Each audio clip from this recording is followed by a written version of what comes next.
This is a T422 production. If you want to talk some Simpsons, we do it with distinction. Insert brain here. With Springfield in our vision, our spirit is embiggened. Insert brain here. Flanders, Quimby, Otto, Man, the Hassa, Beam, a battle on. Insert brain here. We've got Simpsons to ponder. Here comes David and Connor. Insert brain here. David, are you excited to record a podcast? I am always ready to plough into a tree at the thought. With excitement, of course. Are you excited to record a podcast with me? I wouldn't think of anyone else to record a podcast with. What a lovely thing to say. Welcome back to Insert Brain Here, a Simpsons podcast. I'm your host Connor, and with me, forever and always, falling out of a tree is my co-host David. That's me. Yeah, I cut out the bang where I hit the ground, of course. Oh, I'll edit it back in. Good man. Today we're talking about Bart's Friend Falls in Love, the 23rd episode of the third season of The Simpsons, original air date May 7th, 1992. Oh, what are we gonna do, Connor, when we finally get around to finishing season 3? Suicide Pact. Well, we don't really have easy access to Kool-Aid here, so poison bathwater? I don't think it was the Kool-Aid that killed him. I think it was the other stuff in the Kool-Aid. True. But I was meaning more along the lines of, can't exactly continue down the line of, let's drink the Kool-Aid. I think drinking the Kool-Aid here would be called drinking the Vimto. Yeah, true. Or the Robinsons. Well, David, put that poisoned Robinsons down. Your time has come, not to die, but to give me a recap. The first scene in my mind, the first sequence in my mind, is where Bart basically is being Indiana Jones. Yeah. And steals Homer's change, which is a surprisingly large amount of change for Homer, who's penniless. It could be a callback, David, to the episode where Homer had a swear jar. Yeah. Or maybe it's not. Well, he goes through that sequence, very entertaining sequence, and ends up escaping on the school bus. And while riding on the bus to school, Milhouse shows Bart his new toy, which is a magic 8-ball. Yes. And, they're playing around, asking questions, and one of those most pertinent question, I guess, is about whether or not Milhouse and Bart are going to be friends, even at the end of this day.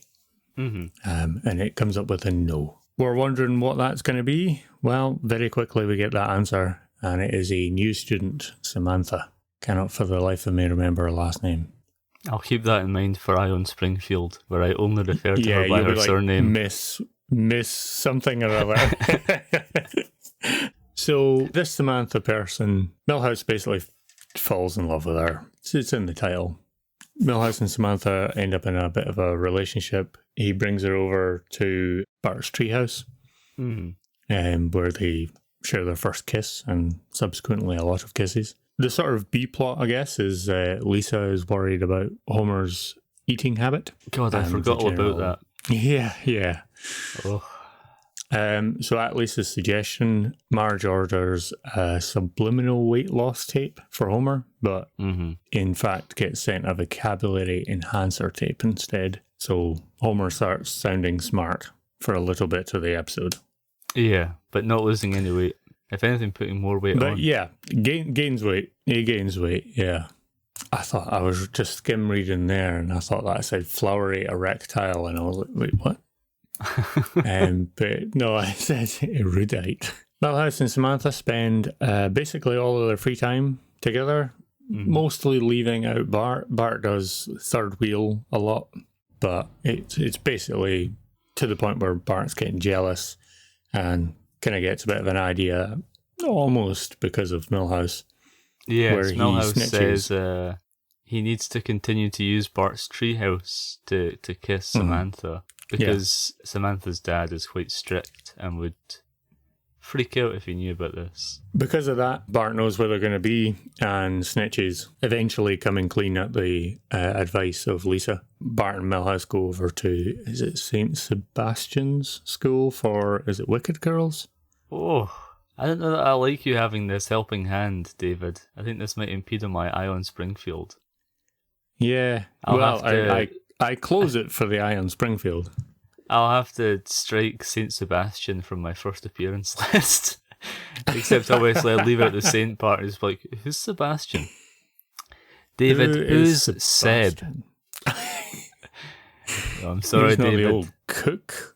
No, David, I'm sorry. That was Saint Sebastian. You can see a monument or a plaque, if you will, of his name on the school. His name is mentioned in the Bible, and a Bible does appear in this episode. What can you do? I'm working with what I have here. I'm just what's in the episode.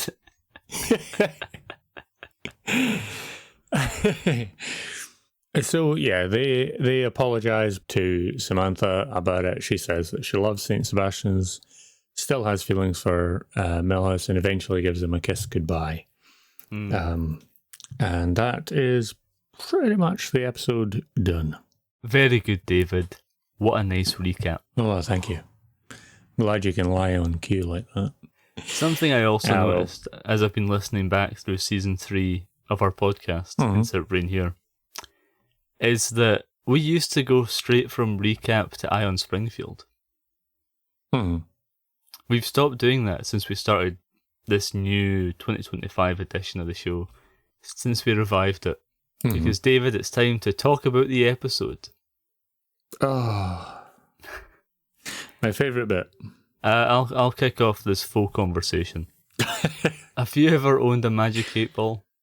I have never owned a Magic 8 Ball. Really? Have you? Yeah, I think I have. I also owned a Star Wars themed one at one point, but I can't remember what it was. All right. I want to say it was like Darth Vader's head or something. I had a friend who had a Magic 8 Ball. It was mostly broken. Yeah, you think they would last forever because it's just a ball full of liquid with a little, basically a dice. Yeah, a dice inside of it that you shake up. Quite often they end up getting stuck on the line between sides. Yeah. Shite. I believe the Magic 8 Ball that my friend had was one of the ones that was a Toy Story Magic 8 Ball. Oh, yes, of course. When Woody, will Andy pick me? He gives it the shake and it says, don't count on it. That may have been my first exposure to the concept. Wow. Well, that was a great talk about the episode, David. Yeah, I thought you had something else to go with there, but no, apparently not. I thought maybe that would kick us off into a larger story. Oh, Connor, you're forgetting recording with me. I am. I'm living in a fucking fantasy. Yeah. Yeah, that was our famous Magic 8 Ball talk. I liked this episode a lot. I think some of these more pared back episodes that focus just on the drama inside the lives of the children in their time at Springfield Elementary is often really interesting. It kind of reminds me of shows like Recess. Yeah. Less flanderized and expressionist, obviously. Yeah, you get what I'm saying. I thought this was a great episode. It's also an interesting concept to take Milhouse and give him a love interest and see how Bart reacts to that, because Milhouse is such an orbital character for Bart. So having him be the jealous one, because the obvious way to do this is to have the girl fall in love with Bart and then have Milhouse be the jealous one, which I think they've either we've already covered the episode and they've done it, or they're gonna do. Yeah. In the coming seasons, and we'll cover it then. And I think that would be like almost the logical choice as well, which I quite like. Is I like the fact that they didn't go with that, because let's face it, Bart's like I wouldn't really say he's like the cool kid, but he is one of the cooler kids at that school, and in his class. In his class, he's probably one of the cool kids, but obviously you've got the older kids that do still bully. Yeah. But I would say he's the more of a popular kid. Everyone knows him, and everyone mostly likes him. So he would be like the logical choice of the person that the sort of love interest, I guess. Mm. Whereas I quite like the fact that they went with Milhouse, who you would be under the assumption that had no chance with anyone. Yeah, I also like that they've never brought Samantha back. Yeah. I'll burst that bubble right now. She's never appeared again, even though I think there's stories that could be explored there, but we seem to lean more into the idea of Milhouse being obsessed with Lisa in a kind of creepy manner. For some reason, they've also gone with the idea that they eventually get married and have kids, which I've hated since day one. I'm a day one hater for that concept. Yeah. In the nicest possible way for Milhouse. I think Lisa could do better. Yeah. Especially later Milhouse. I think he's alright here. Oh, yeah. But he becomes a much worse when he character. starts getting really kind of creepy and just weird. Yeah, that's no means no. Exactly.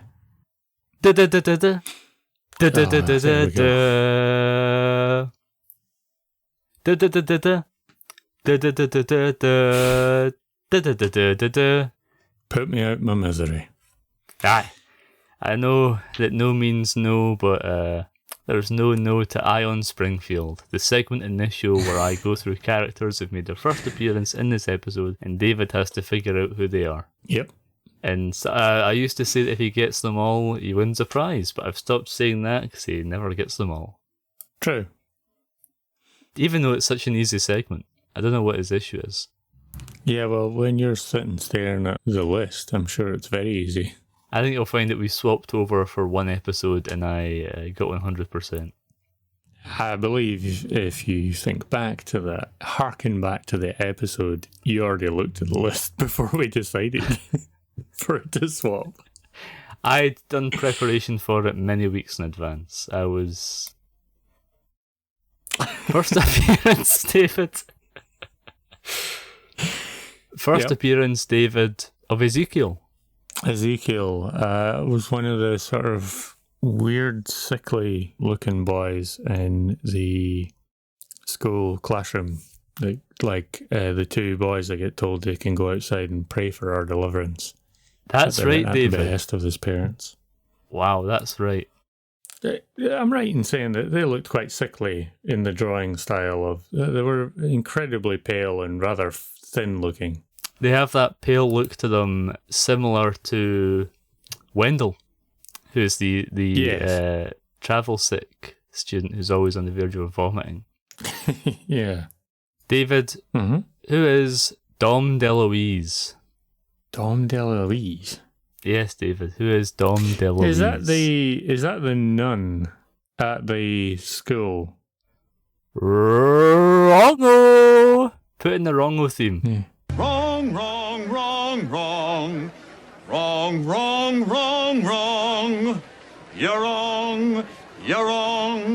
You're wrong. All right. Who is Dom DeLuise?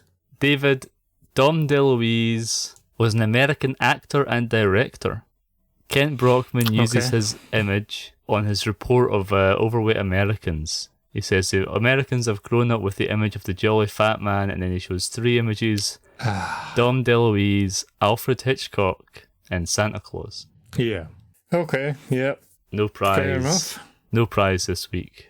No prizes anyway, let's face it. Oh, there's prizes. We'll say when I eventually get one of these. For the second time, I did get one. I'm still waiting on that fucking clock. No, the prize was that you got to host Ion Springfield and you hated it.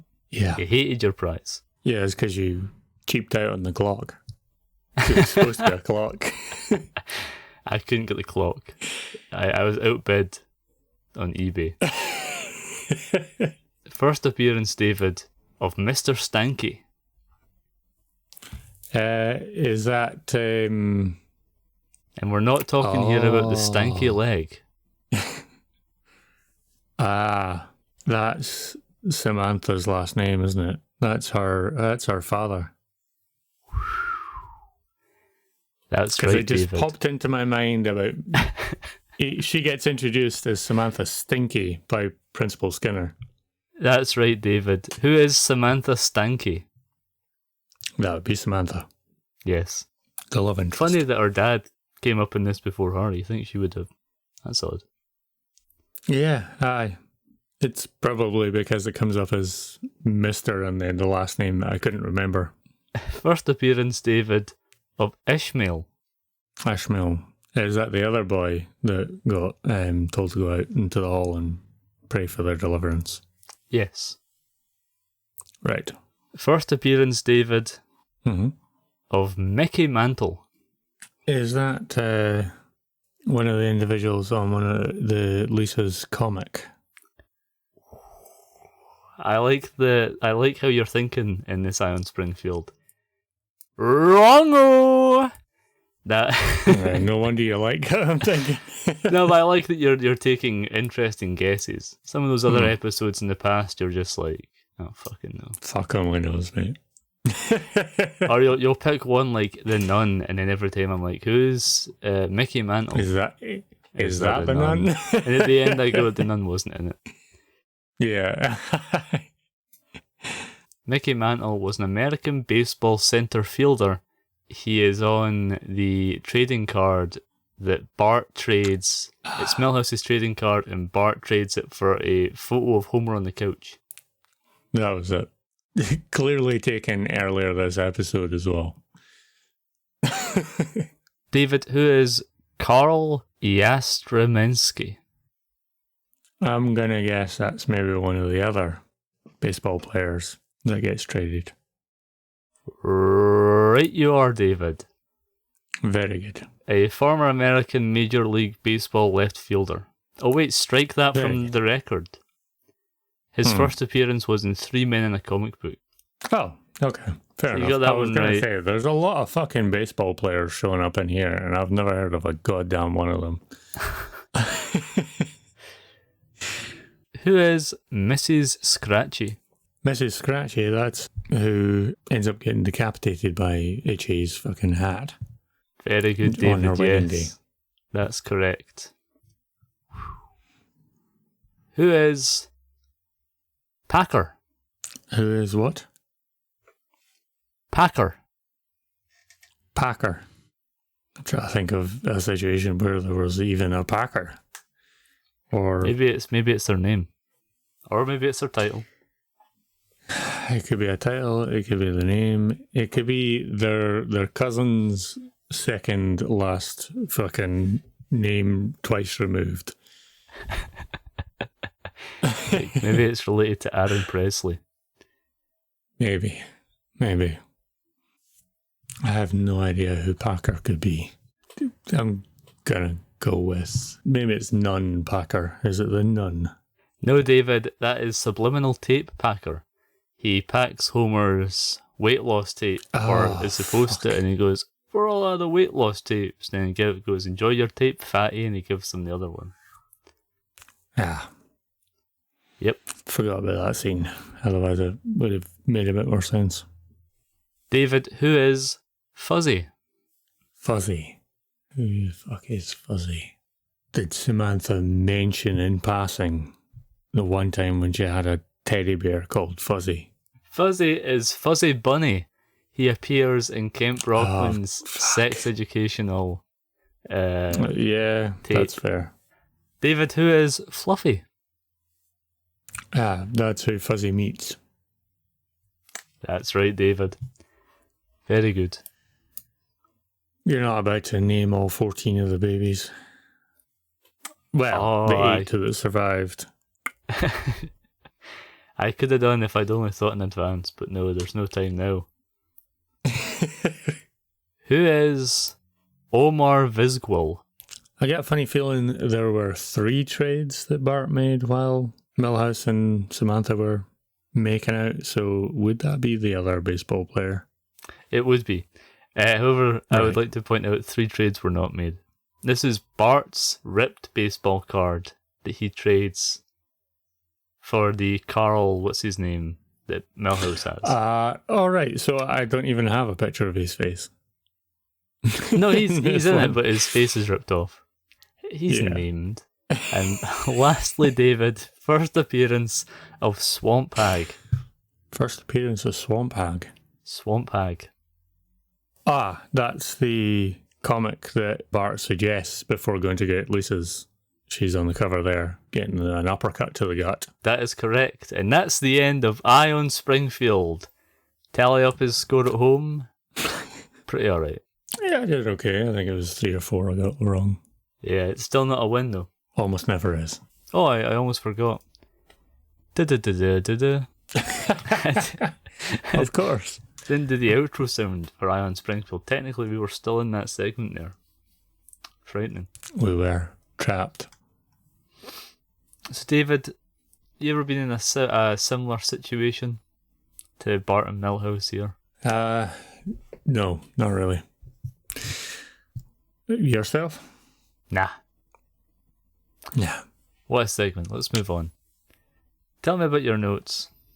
Well, it was a brief sort of notes on the very end of the episode. You'll see there's a wee freeze frame with Homer, and sort of to increase your wordiness, I believe is what it says there. Homer says, increase your wordiness.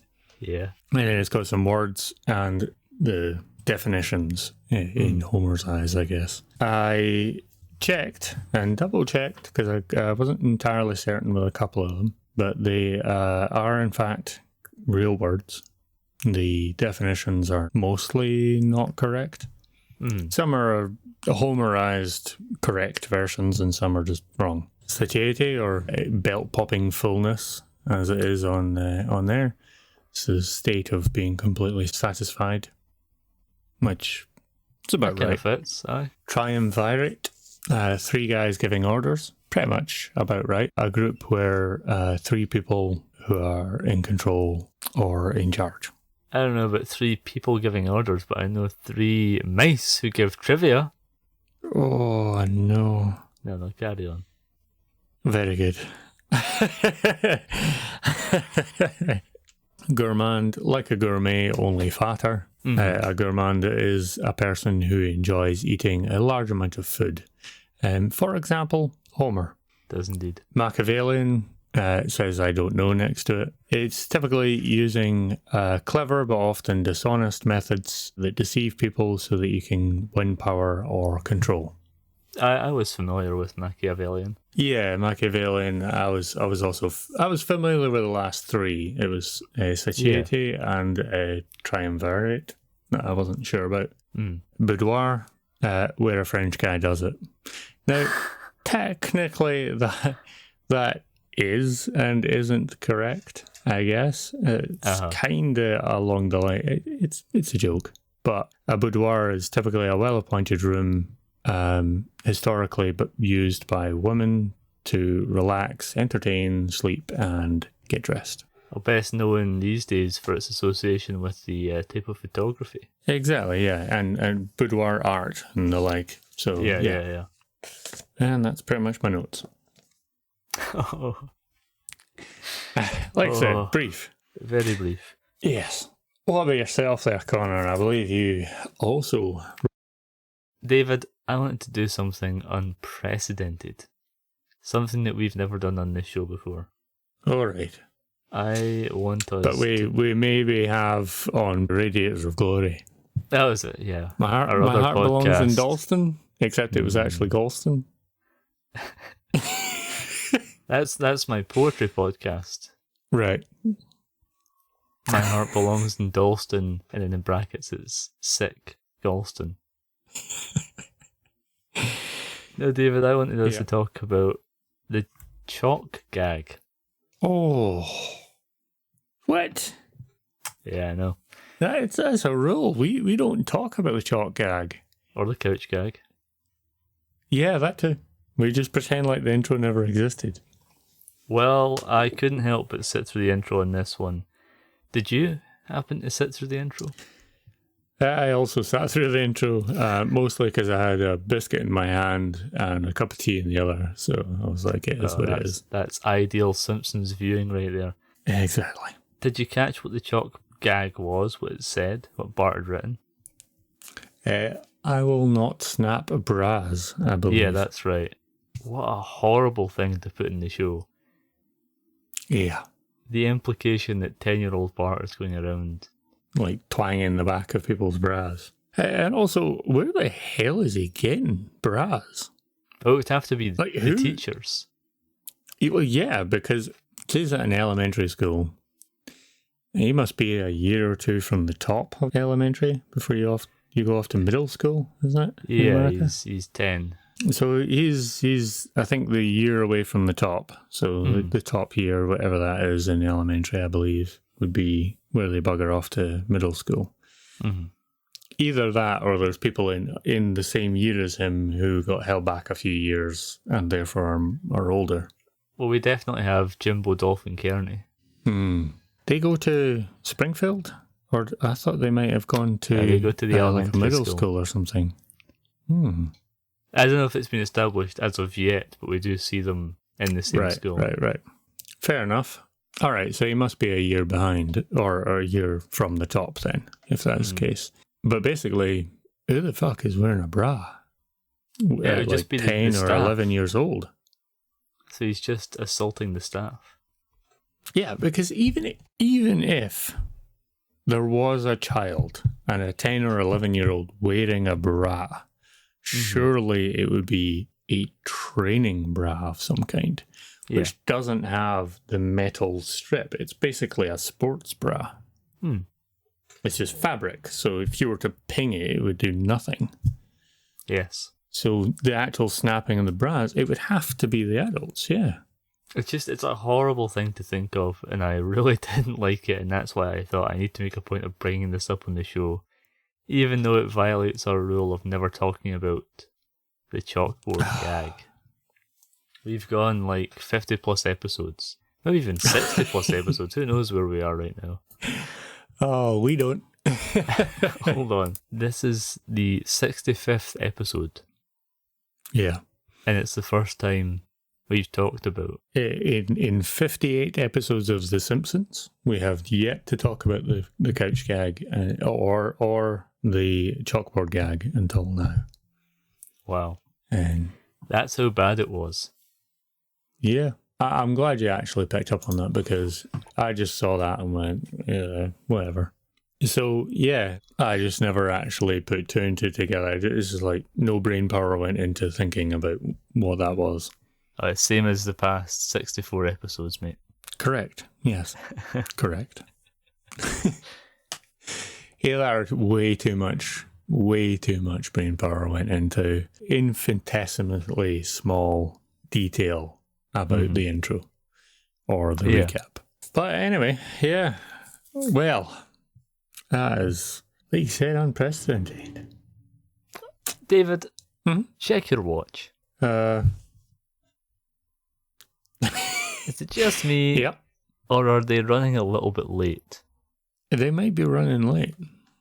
I mean, I'm not talking about us being a week late with this episode. I'm saying... Well, I mean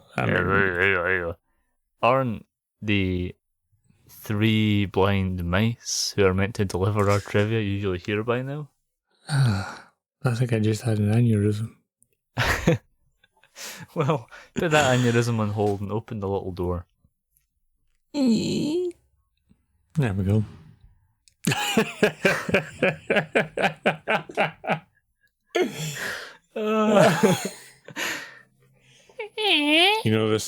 The sound production could be better, I think. We used to edit in a sound for that. I didn't have it. Yeah, I remember in the podcast. Yeah. David, it looks like the three blind mice. Two of them are sitting in a treehouse, Kissing. Whoa. And the There's third a female one's... mouse? I never said that. That was an assumption on my part, I suppose. And the third mouse is sitting at the bottom of the tree looking dejected and left out. Oh. Such a shame. Guess there's no trivia this week. Oh, yes, we may actually have to do some work instead of just having it given to us. Yeah. Fucking hell. Right, well, I better get looking at trivia. God, close that door while you're at it. It squeaks less. Oh, and it closed for some reason, yeah. All right, Connor.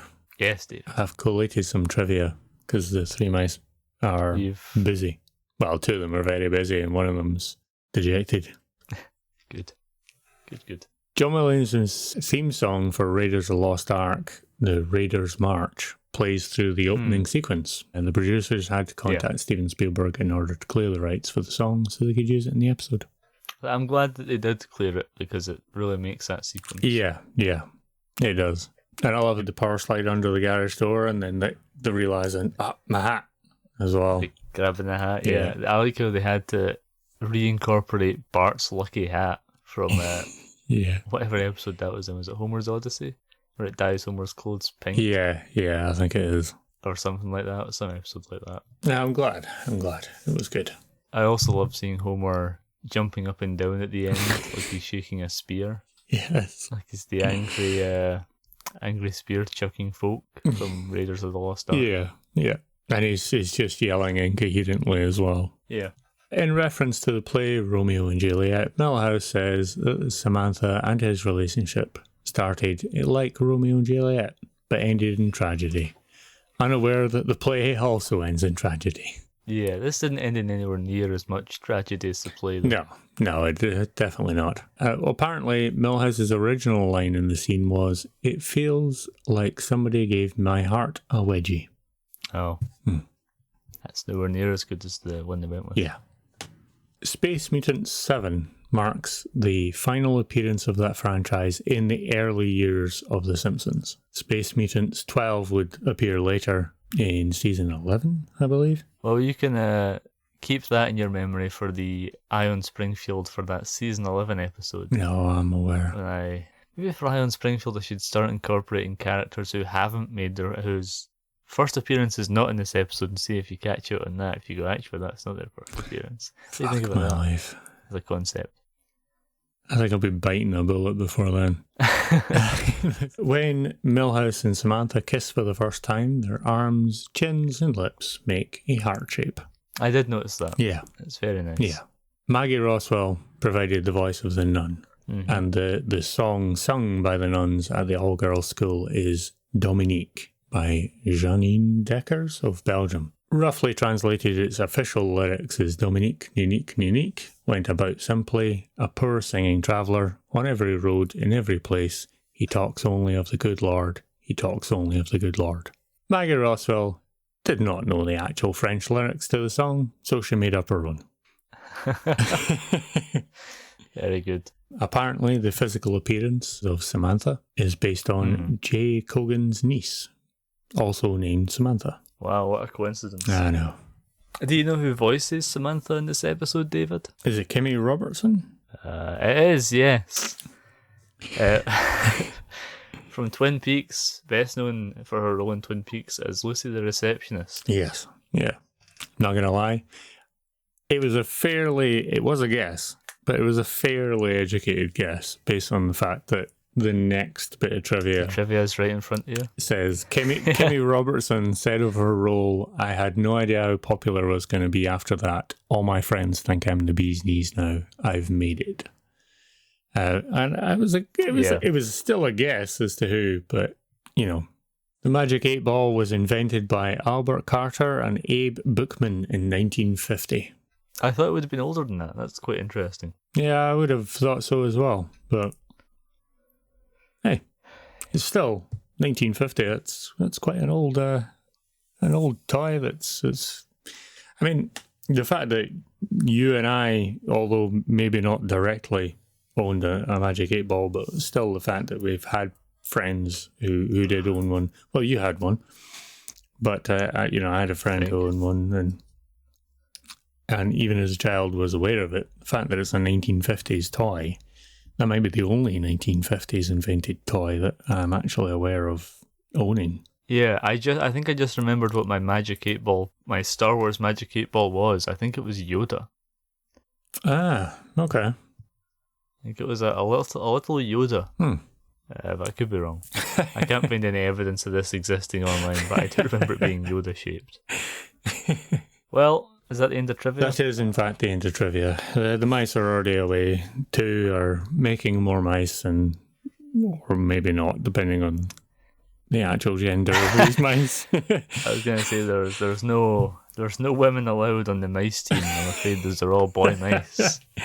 Well, they're vehemently You can try and get each other boy pregnant if they want, but it's not going to happen. Well, they're giving it a good go by the sounds of things on the other side of that door. David, it's time for... Boy, I sure hope someone got fired for that blunder. Oh, dear. What did you manage to spot? I've spotted 2. Oh, wow. 2 blunders, David. The first breaks our rule. It's a couch gag blunder. Oh, man. We're covering the whole fucking episode, apparently. We really need to stop that.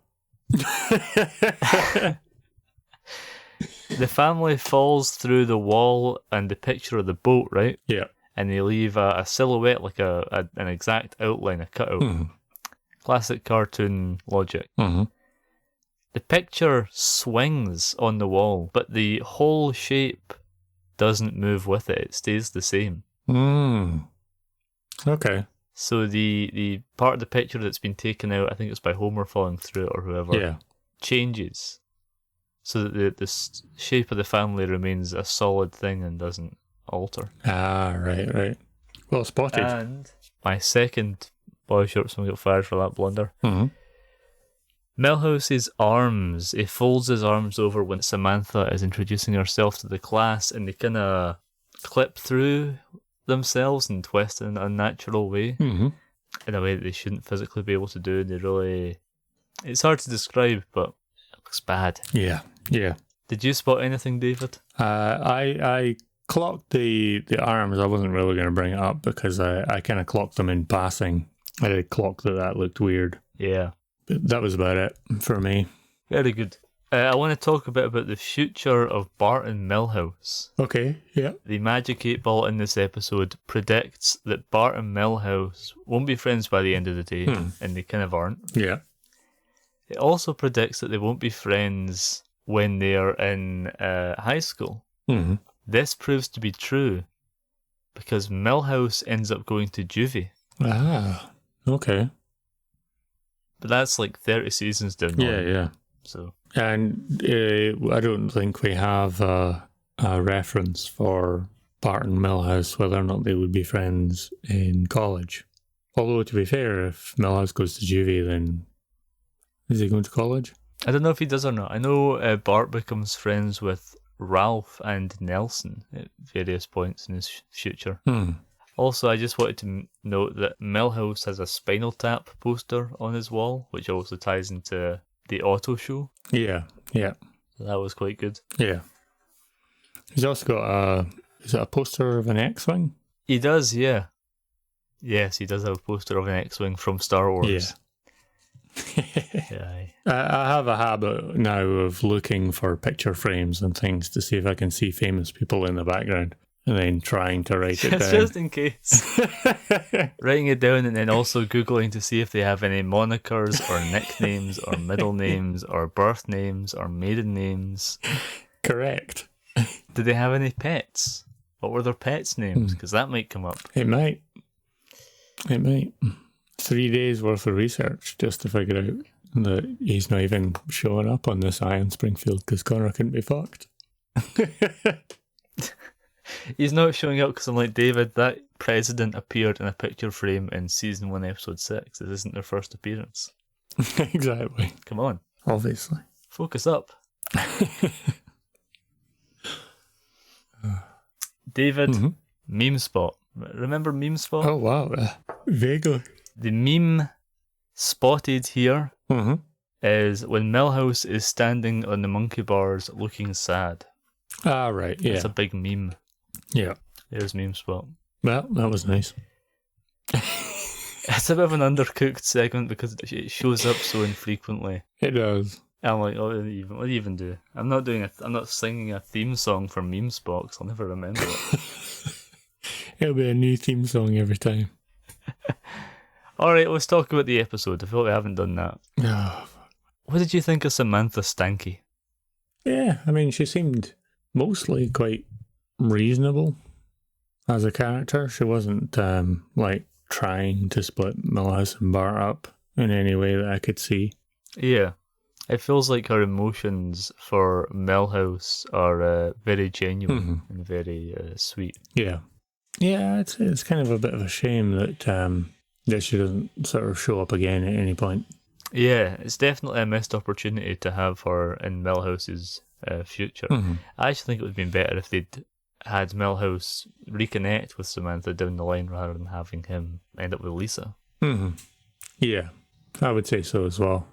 Very good.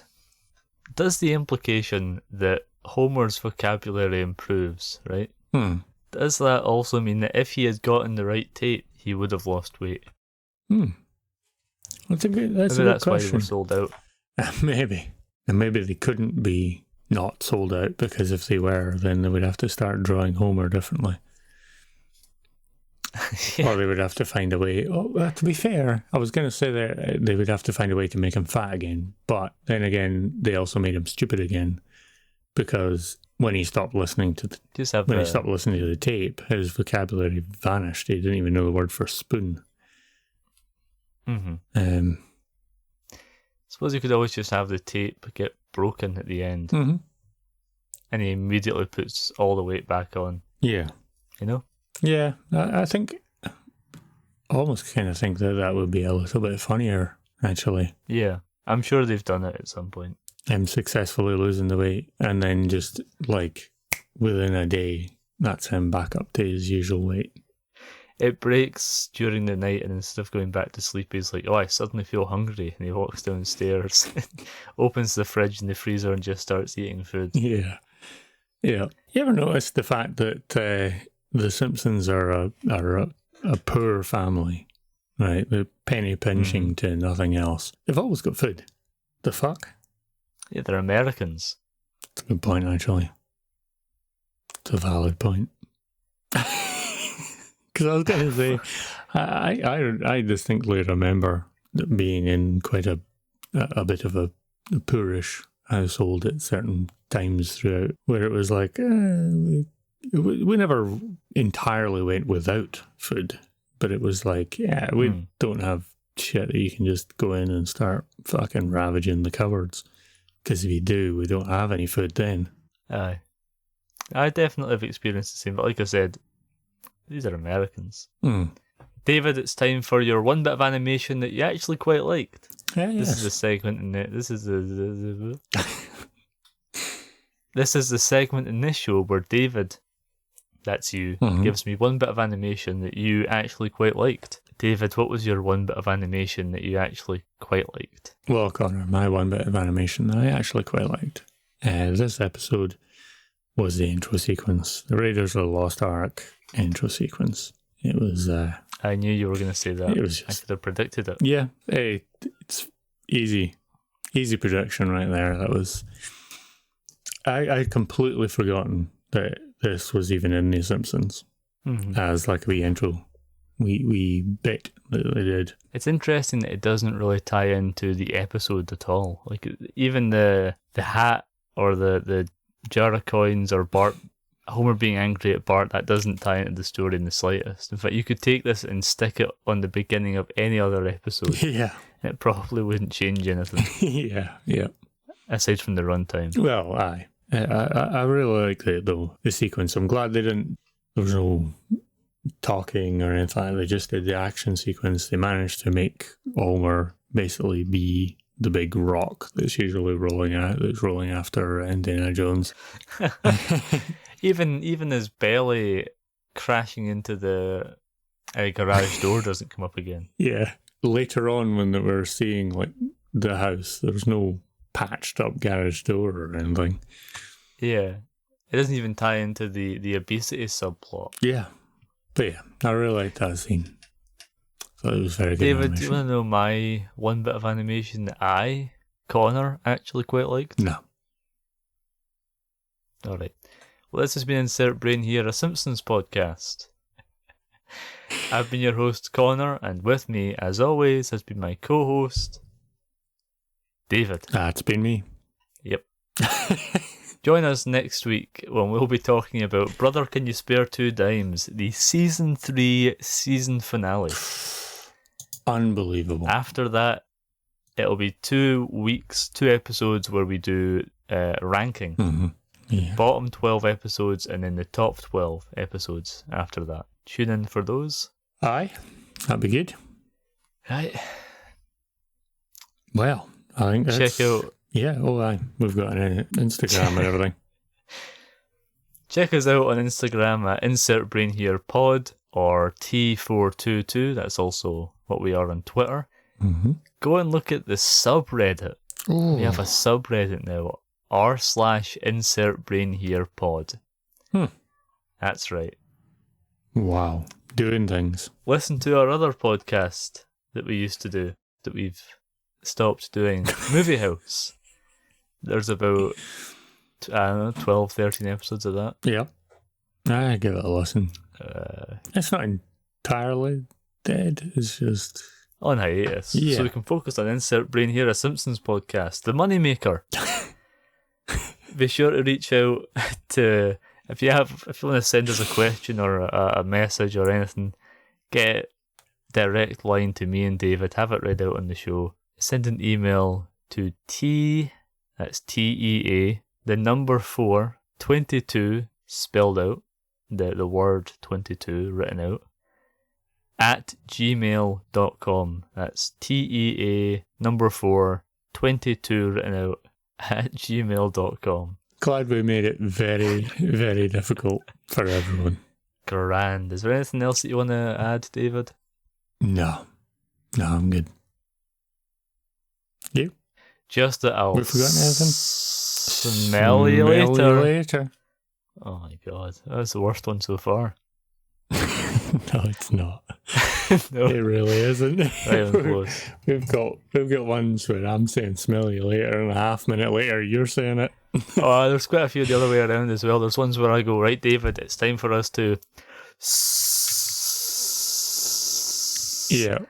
And you're just looking at me with a fucking eyes rolled back in your head. A fly buzzing around and landing on your nose and then buzzing away. You're out. You're gone. Aye. Tatty bye. Tatty bye. Fucking hell. Wait a minute. Wait a fucking minute. Why is my recap again? Wouldn't it have been my intro? What are you talking about? I'm talking about the fact that you introed it last time and I recapped it last time. Are you talking about the fact that this show used to be a back and forth where one episode I would intro and you would recap and then we would swap the next episode, and for the past 4 or 5 or 6 episodes I've just jumped the gun and introed it and then thrown to you for a recap, and you didn't notice until just now. To be fair there, Connor, that 4 or 5 or 6 episodes is a year and a half.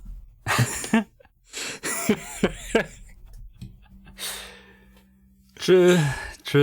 That is a year's worth of our output. But we're back now. Almost weekly. T422 Productions, honey boy.